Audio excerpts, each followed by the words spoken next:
eblyd Ystradynod, Bwlch-y-Gle, Aberbiga, Gronwen, Penrhynne. I gyd yn dawel ers 1967 dan y Don yng Nghlywedog. Efo cartre nain yn faes parcio a chartre plentyndod taid yn adfail ger wal y llyn. Tra bo'r rhamantiaeth dosbarth canol yn delfrydu'r ardal. Y gwirionedd ydy bod cyfartaledd cyflog canolbarth Cymru 9,000 y flwyddyn yn llai na'r cyfartaledd Prydeinig. Ac fel tai hynny ddim yn ddigon, rydym wedi gweld rhwydwaith o banciau bwyd yn agor trwy Gymru gan ddosbarthu 1,019 parsel mewn 6 mis ym Mhywys yn unig.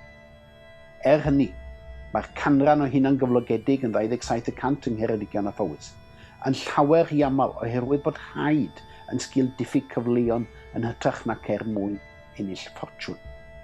Ac eto, mae prisio tai yn hirt post, gan angen dros 7 gwaith lefelau incwm mwyn fforddio cyfartaledd pris tŷ. Felly does ryfedd bod pobl yn flin o ddeall bod 14 o filoedd o dai ha yng nghanolbarth a gorllewin Cymru.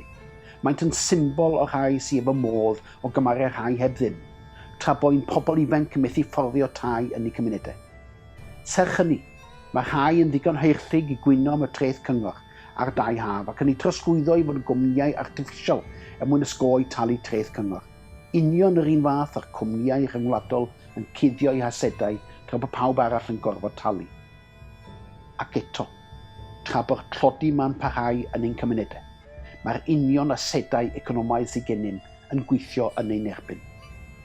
Does dim byd yn cynrychioli hynny'n gliriach na bodolaeth Tryweryn, Llanfyrnwy, Clywedog ac Elan. A faint sy'n sylweddoli i'r prif weinidog cydwadol Mrs Thatcher pan yn preifateiddio diwydiant dŵr rhoi les 99 mlynedd i Severn Trent yn gwarantu 360 miliwn litr y dydd o Gymru am bris pitw o 2 ceiniog y dynnell. Ac mae'r mesur yn y Senedd ar hyn y bryd yn agor y drysau i San Steffan unwaith eto foddi cwm arall yng nghanolbarth Cymru.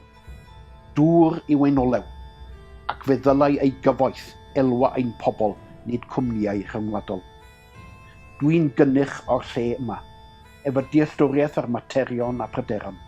Mae fy hanes a DNA wedi naddu o'r mynyddoedd hyn. Yn un efo gwerthoedd sy'n credu mewn cyfiawnder, un sy'n amweld ein asedau economaidd yn cael ei defnyddio lles pobl Cymru. Fel aelod o Blaid Cymru, yn rhoi'r ardal Cymru a'i phobl yn gyntaf. Gyfynaf am eich cefnogaeth.